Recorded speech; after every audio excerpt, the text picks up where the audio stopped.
तो बिहार विधानसभा चुनाव में तेजस्वी यादव अखिलेश यादव वाला फार्मूला अपनाने जा रहे हैं।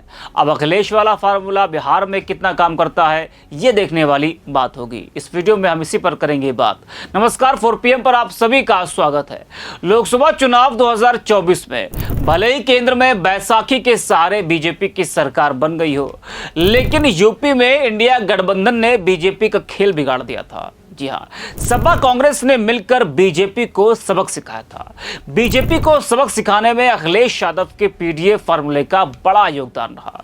अखिलेश के पीडीए ने बीजेपी की कमर तोड़ दी थी। अब जब बिहार में विधानसभा का चुनाव होने वाला है तो तेजस्वी यादव भी अखिलेश यादव की राह पर चल पड़े हैं, जिससे बीजेपी की बेचैनी बढ़ गई है, क्योंकि बीजेपी ने अखिलेश का फार्मूला 2024 के लोकसभा चुनाव में उत्तर प्रदेश में देखा।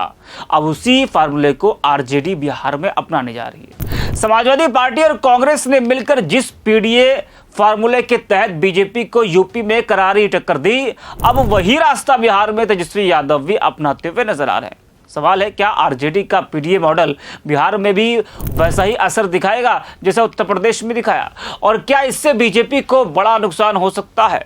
आपको बता दें कि अखिलेश यादव की राह पर तेजस्वी यादव चल रहे हैं। आरजेडी का प्रयास है कि वह समाजवादी पार्टी वाली प्लानिंग बिहार में दोहराए। तेजस्वी यादव का प्रयास है कि वह 2025 के बिहार विधानसभा चुनाव में वही करे जो 2024 के लोकसभा चुनाव में अखिलेश यादव ने उत्तर प्रदेश में किया था। आरजेडी यादव मुस्लिम समुदाय से बाहर के उम्मीदवारों को टिकट दे रही। इसके अलावा 2024 के लोकसभा चुनाव में कंफ्यूजन क्रिएट कर बीजेपी को झांसे में रखने का काम किया था। अखिलेश यादव ने ऐसा माहौल बना दिया था कि समाजवादी पार्टी और उसके गठबंधन सहयोगियों में कोई तालमेल नहीं। सपा की तरफ से कई सीटों पर आखिरी वक्त में प्रत्याशी बदले गए थे। जी हाँ, मुद्दे बदले गए। इससे बीजेपी की रणनीति बनाने में कंफ्यूज हो गए, जिसका रिफ्लेक्शन लोकसभा रिजल्ट में साफ तौर से देखने को मिला। 2024 के लोकसभा चुनाव में समाजवादी पार्टी ने उत्तर प्रदेश में बीजेपी को हराकर सबको चौंका दिया था। सपा ने कई गैर यादव ओबीसी को टिकट दिए और 37 लोकसभा सीटें जीती थी। यह सपा का अब तक का सबसे अच्छा प्रदर्शन रहा।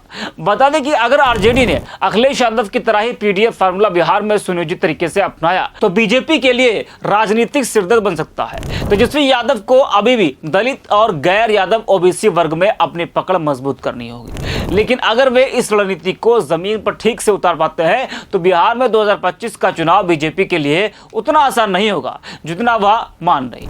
आपको बता दें कि बिहार चुनाव की तैयारी अब सभी दलों ने तेजी से शुरू कर दी है। वैसे देखा जाए तो बिहार में विधानसभा का चुनाव इस बार किसी भी गठबंधन के लिए आसान नहीं है। तैयारी दोनों ओर से जबरदस्त चल रही है। तेजस्वी यादव की ताजपोशी के लिए लालू प्रसाद यादव विधानसभा चुनाव की रणनीति बनाने में जुट गए हैं। पहले के जाति समीकरणों की जगह नए सिरे से जातियों का कॉम्बिनेशन बनाने में मशगूल है। विधानसभा चुनाव के लिए हर दल और गठबंधन अपनी रणनीति बनाने में जोर शोर से जुटा है। एनडीए 220 सीटों पर जीत के लक्ष्य के साथ आगे बढ़ रहा है, तो महागठबंधन में कांग्रेस से अनबन के बावजूद इस बार किला फतह करने की तैयारी है। जातीय समीकरण बिठाए जा रहे हैं, दलीय गठजोड़ की कोशिशें की जा रही हैं।